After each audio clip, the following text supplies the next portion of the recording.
ভারত বাংলাদেশের যুদ্ধ, হ্যাঁ ঠিক শুনেছেন, একটি খুব গুরুত্বপূর্ণ বিষয় নিয়ে আজকে আলোচনা করব। আমাদের ভারতের ডিফেন্স মিনিস্টার রাজনাথ সিং তিনি কিছু কথা বলেছেন। সেই কথার পরিপ্রেক্ষিতে বাংলাদেশের একটি সংবাদ মাধ্যম এটিএন বাংলা বলে একটি খবরের চ্যানেল আছে, যে কিনা খুবই সুন্দরভাবে বিশ্লেষণ করেছে যে ভারত বাংলাদেশের যুদ্ধ হবে বা এরকম কিছু একটা সে মিন করতে চেয়েছে হয়তোবা। চলুন আগে আমরা দেখে আসি রাজনাথ সিং তিনি কি বলেছেন। विश्व में शांति की स्थापना के लिए और स्वयं भारत में भी शांति की स्थापना के लिए सदैव हम लोगों को युद्ध के लिए तत्पर रहना चाहिए, तैयार रहना चाहिए।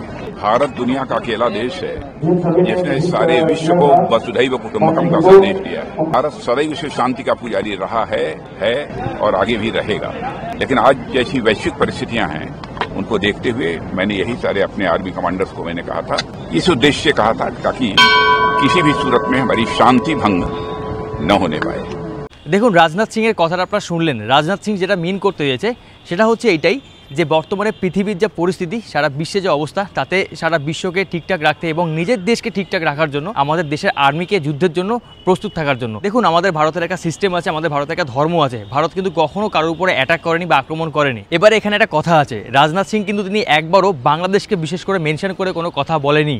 তবে হ্যাঁ, তিনি একটা কথা বলেছে, আমাদের দেশের যদি কোনো অংশে বা আমাদের দেশে যদি কোথাও বিশৃঙ্খল ছড়াতে চায়, সেই ক্ষেত্রে আমাদের যে ইন্ডিয়ান আর্মি রয়েছে তাদেরকে প্রস্তুত থাকতে বলেছে। যদি কেউ আমাদের দেশে বিশৃঙ্খল ছড়ায় বা ছড়ানোর চেষ্টা করে, সেই ক্ষেত্রে যুদ্ধের জন্য প্রস্তুত থাকতে বলেছে। বাংলাদেশের কিছু নিউজ মিডিয়া আছে যারা কিন্তু একটা বিভ্রান্তি ছড়াচ্ছে, আমি পার্সোনালি মনে করি এটা আমার ব্যক্তিগত কথা, কারণ এখানে রাজনাথ সিং একবারও বাংলাদেশকে মেনশন করে কোনো কথা বলেনি। এবারে বাংলাদেশের নিউজ মিডিয়া কেন টেনে নিয়ে তাদের কথা বলতে গিয়েছে, কারণ কিছুদিন আগেই বাংলাদেশ থেকে অনেক স্লোগান উঠেছিল যে ভারতের 7 সিস্টার নিয়ে নেবে বা এরকম কিছু একটা, মানে আসলে এরকম কিছুই হয়নি।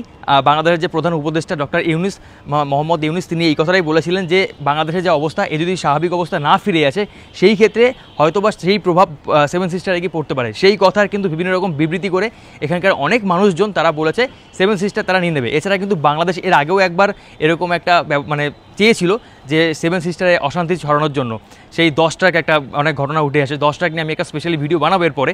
তো বাই দ্য ওয়ে, সেই কারণেই হয়তোবা রাজনাথ সিং এই কথাই বলেছেন যে আমাদের দেশে যদি কেউ বিশৃঙ্খল ছড়ানোর চেষ্টা করে, সেই ক্ষেত্রে কিন্তু আমাদের ইন্ডিয়ান আর্মিকে প্রস্তুত থাকতে বলেছে যাতে যুদ্ধের জন্য। আমাদের দেশের অরুণাচল প্রদেশের উপরে কিন্তু চীনেরও ওখানে অনেক নজর আছে, সেই ক্ষেত্রে কিন্তু তিনি সেটাও মিন করতে পারে। কিন্তু সে কোনো রকম কোনো দেশকে মিন করেনি। সে একটাই কথা বলেছে, সারা পৃথিবীতে যে অবস্থা চলছে এবং নিজের দেশকে সুরক্ষিত রাখার জন্য আমাদের যে আর্মি রয়েছে সেই আর্মিকে প্রস্তুত থাকতে বলেছে। যদি কেউ আমাদের দেশের সাথে যুদ্ধ করতে চায়, আমাদের দেশের কোনো অংশ নিতে চায়, সেই ক্ষেত্রে যাতে তার মুখ্যম জবাব দিতে পারে বা তার উপরে যাতে জবাব দিতে পারে, সেই জন্য তাদের সবাইকে প্রস্তুত থাকতে বলেছে। কিন্তু তিনি একবারও মেনশন করেনি যে বাংলাদেশের সাথে যুদ্ধ হবে বা অন্য কোনো দেশের সাথে যুদ্ধ হবে। এবারে আপনারাই সেই মিডিয়ার যে মানে বাংলাদেশের যে মিডিয়া যে নিউজ দিল আর কি, সেই নিউজটা দেখবেন। এটিএন বাংলা বলে একটা নিউজ চ্যানেল, সেখানটায় সেই মিডিয়াতে এই ভিডিওটা প্রকাশ করেছে, সেটা দেখে আমি এই ভিডিওটা বানাচ্ছি। পৃথিবীর প্রত্যেকটা দেশ কিন্তু সে আগে চাইবে নিজের দেশের সুরক্ষা ঠিকঠাক রাখার জন্য, নিজের দেশকে সুরক্ষিত রাখার জন্য। সেরকম রাজনাথ সিং হচ্ছে আমাদের ডিফেন্স মিনিস্টার, সেও চাইবে অবশ্যই আমাদের ভারতটাকে যাতে সুরক্ষিত রাখা যায়। তো সেই অর্থে তিনি এই কথা বলেছেন, যদি কেউ ভারতের উপরে অ্যাটাক করে বা ভারতের কোনো অংশের উপরে যদি অ্যাটাক করে, ভারতে যদি কেউ বিশৃঙ্খল ছড়ানোর চেষ্টা করে, সেই ক্ষেত্রে ইন্ডিয়ান আর্মি তৎপর থাকবে সেই যুদ্ধ করার জন্য। যদি কেউ আমাদের উপরে অ্যাটাক করে, সেই যুদ্ধের পাল্টা জবাব দিতে পারবে ইন্ডিয়ান আর্মি। সেই জন্যই কিন্তু তাদের সবাইকে প্রস্তুত থাকতে বলেছে। এখানে কিন্তু তিনি আবারও বলছি, একবারও কোথাও মেনশন করেনি যে কোনো দেশের সাথে যুদ্ধ করবে আমাদের ভারত। যদি আমাদের দেশের উপরে কেউ অ্যাটাক করে, সেই ক্ষেত্রে কিন্তু সেই অ্যাটাকের প্রতি উত্তর দেওয়ার জন্য সবাইকে তৎপর থাকতে বলেছে। আমার ভিডিও যারা দেখছেন, যারা বন্ধুরা রয়েছেন, আমি সবসময় একটা বার্তা দিয়েছি, পাশাপাশি পার্শ্ববর্তী দেশ যারা রয়েছে তাদের সবার সাথে সম্পর্ক ভালো থাকা উচিত।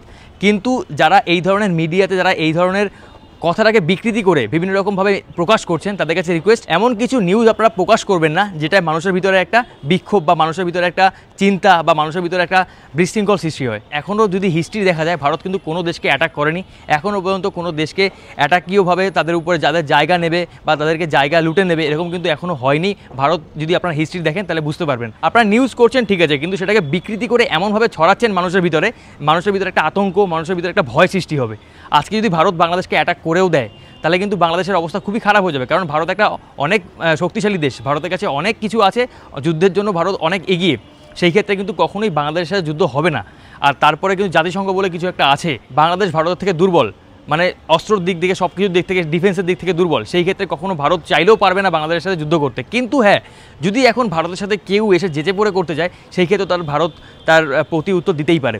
তো সেই ক্ষেত্রেই আমাদের রাজনাথ সিং, আমাদের যে ডিফেন্স মিনিস্টার, তিনি একটা কথা বলেছেন যে পরিস্থিতি যা চলছে বর্তমানে সারা পৃথিবীতে, সেই ক্ষেত্রে নিজের দেশটাকে সুরক্ষিত রাখার জন্য এই প্রস্তুত থাকতে বলছে আমাদের ইন্ডিয়ান আর্মিকে। আর যারা এই ধরনের নিউজ করছেন বা এই কথাটাকে বিকৃতিভাবে বিভিন্ন রকমভাবে ছড়াচ্ছেন, তাদের কাছে রিকোয়েস্ট, উল্টোপাল্টা এমন কিছু আপনারা ছড়াবেন না, কারণ আপনাদের অনেক লোক ফলো করে, আপনাদের অনেক সাবস্ক্রাইবার, আপনাদের দেখে তাদের অনেকের ভিতরে কিন্তু উল্টোপাল্টা একটা মনোভাব তৈরি হতে পারে বা তাদের ভিতরে একটা বিশৃঙ্খল তৈরি হতে পারে, আর এর জন্য কিন্তু দুটো দেশের সম্পর্ক খারাপ হতে পারে।